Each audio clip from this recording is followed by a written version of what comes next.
ще раз пів машини висипало. Да. Він собі легко раз висипав, а це, ну, тобто це діли зазвичай возять такі, тобто вона така маса приїхала, а воно виходить важко. Ну, ми, може, були більше зібрали, але діло в тому, що багато ще косять сьогодні. А я кажу Васильєву, кажу, слухай, кажу, поки вікно це треба використати, тому що воно дорога гірше і гірше. Принаймні позитивний приклад вже є, люди ж побачать, що вже не просто так зібрали кошти. Жителі оці всі, це ж я тут депутатом, вони ж ходили в міську раду, жалілися. А воно дійсно, воно тут транспорту дуже багато, а 30 це ж він тут Та ми ж тільки тут стояли, тут десяток поїхали. Звісно, зараз буде трошки незручно, але нічого.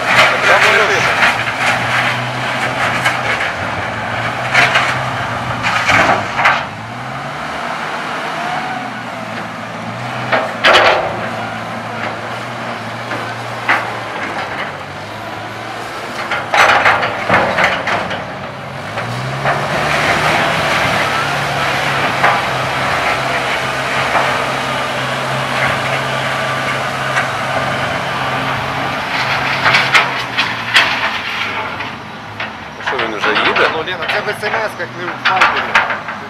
Побачили? СМС подивилися?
Зараз підсиплемо, під нею, буде воно зовсім по-другому.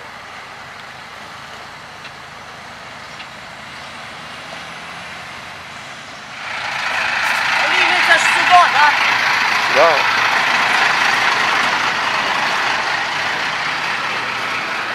Бачимо, вже машини інші поїхали.